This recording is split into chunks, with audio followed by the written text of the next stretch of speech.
We are now at the supercharger in Falkenberg, and MC Hammer just happened to be over there. Yes, so he's driving off with MC Hammer right now because today I will test this car. It's a Tesla Model 3 Standard Range Plus. Yes, it belongs to a Swedish guy. Norwegians, they haven't received it yet, so I took the time to get over here to Falkenberg and test this one, because this is the test you guys have been waiting for. How far will it go? How many kilowatt hours available, and also how fast will it charge? That will be in a separate video. So you see that it's actually more or less the same as the regular one.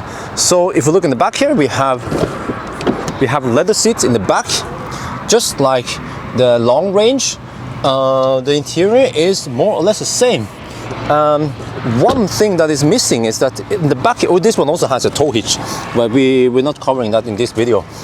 It has a tow bar. Okay, sorry for all that crap here, but here we are missing the subwoofer. So this one does not have the subwoofer, but everything else is the same. Let me see under here. Oh, you see we have stuff under here. Oh, he carries all the cables also. So that one is the same, and let me show you inside the car. So it also has electric adjustable seat for the passenger and the driver. Same, you see, same as the premium interior. Here's also the same. Alcantara here. We have the wooden trim there. Everything is more or less the same. See? This is the cheapest, the second to cheapest Tesla you can get. We have the middle console here with stuff in here, just like the other one. USB in the back there. We have the center console here, just like in the premium one. The only difference is that when you look at the map here, you cannot switch to the satellite map, and I think it's also missing some on the radio here, whatever. You don't have DAB. Wait, do you have DAB? FM. Yeah, but I never listened to about that. I never care about that one really. Let me just switch. Can we switch it off? Don't want to listen to it. Okay, whatever. But oh, let me check something. And what about the music here? Some people also want me to test the music, but I have to prioritize other stuff. But settings. Does it have the immersive sound? Okay, it's just off and on. Yeah. So on the premium, you can set it on medium, high. So but it lacks the subwoofer. So yeah. But we are here to do the range test. So see, we charge to 100%. It's still charging at 1 kilowatt. We're almost good to go. Let's switch now to distance, and you see the car reports 380 kilometers. So now we're going to drive 90 kilometers per hour. Now don't ask me why we drive 90 kilometers. It's just the test procedure, okay? We will do higher speed later, so remember that. Stop bugging me. We are going to drive 90 kilometers per hour. It's the test procedure. Yes, so you will see that everyone and their mother is overtaking us.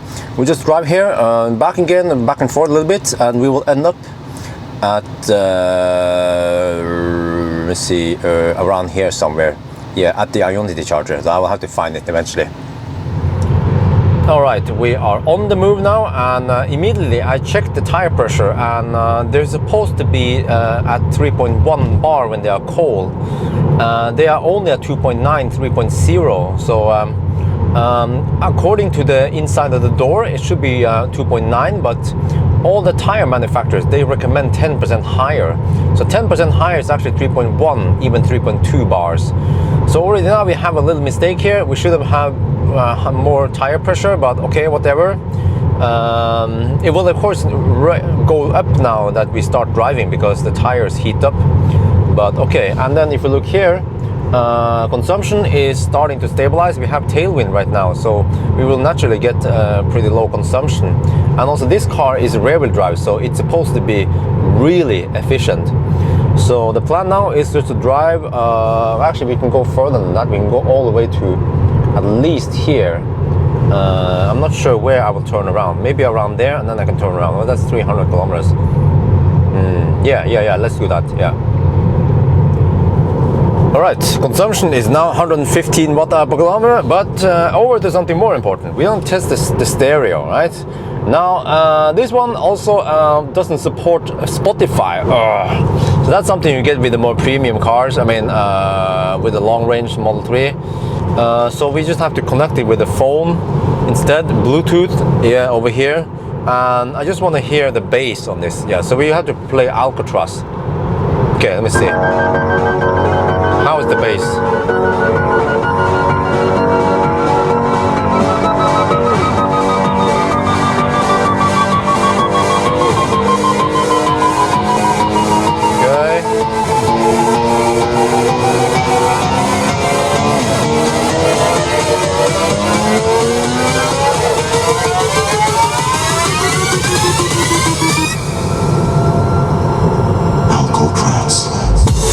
What?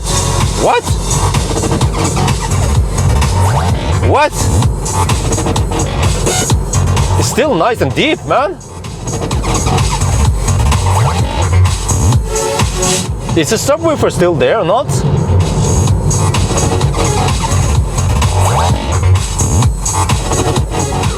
That is weird. It still sounds pretty good to me. Yeah, nice and clear. That is weird. I thought they did some compromise by taking off the subwoofer, but apparently not. Okay, so I have to listen a little bit more, because there's a part where it gets really deep, and then you can hear the difference between the standard and the subwoofer and then the one without the subwoofer. So let me see. I have to skip a little bit. Okay, this section here. Okay, let me see. Okay, there. Yeah. Okay, it's lacking. Okay, now I hear it. It's lacking that really deep bass, but I say it goes at least to about 80 hertz, whereas the subwoofer probably goes down to 40 hertz. So I think for most people, it's okay. I mean, you don't have to, maybe if you're an audiophile, then you really need to have that subwoofer, but for most people, you can live without it. Sound is still really good. We are now at 75%, and look, we have done almost 105 kilometers. It seems like we should be able to do 400 kilometers. Ooh, that is great, because the car has been advertised to have in Europe 407 kilometers, if I remember correctly. Yeah. So we're still driving 90 kilometers per hour. There's some trucks here. You know, I try to get past the trucks, so I'll stay behind them for a bit and then I hammer past them. So actually, when I'm stuck behind the truck, it goes slightly below 90, but then I go over, I cruise about 100 when I go past the trucks. So it kind of makes up for the drafting effect. Yeah, but now let's go past them. Okay, let's go. All right, we just passed the exit to Löddeköping, and the trip meter says, well, it was 149.2 kilometers. Yeah. So 149.2 from Falkenberg supercharger to here, and according to Google, it's 149. But we don't know the fractions on Google. But if Google says 149 and this one says 149.2, then I assume that this trip meter is very correct. It must be, oh, found the braking. It must be maybe just 1-2% off. Yeah, sorry, 0.1-0.2% off. Just the same I measured in that long-range dual motor that I used for the world record.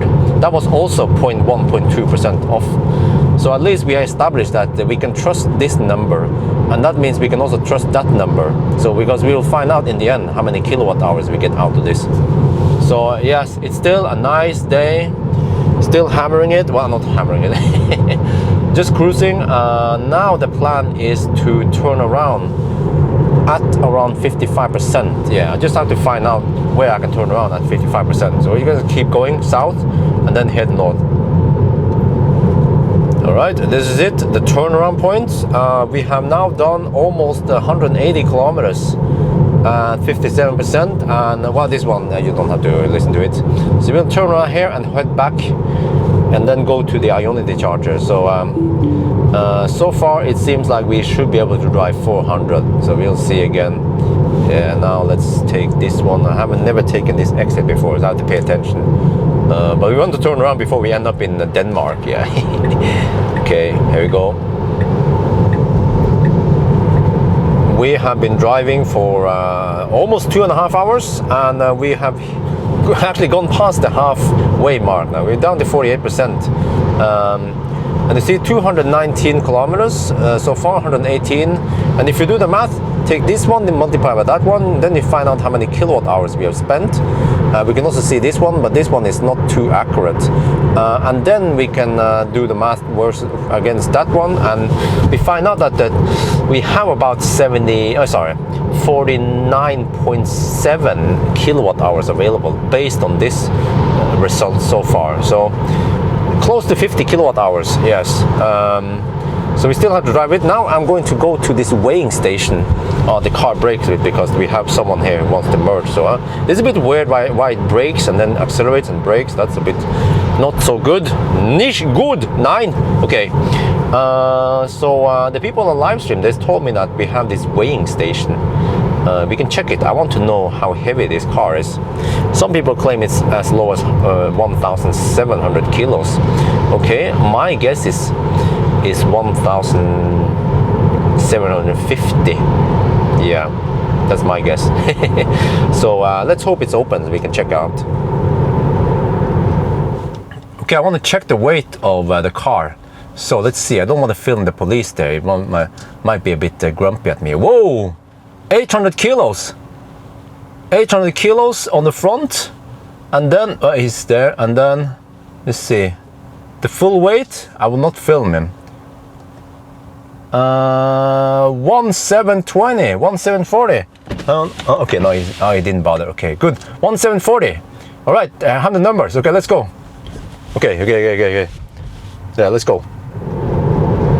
We are now going down Hollandsosten. I have 90 and I'm regening. So let's, for fun, let's coast. There, it's in neutral. Coasting has commenced. Let's see how fast it goes. Oh. Barely legal soon. Nah, I think it's fine. Yes. Picks up speed, fast, schnell. Okay, I can't show you guys speed anymore. Let's show you a nice view. Yes, going faster. Oh yes. Releasing the potential energy. Oh, look at that nice view here. This might be the tallest point on this area.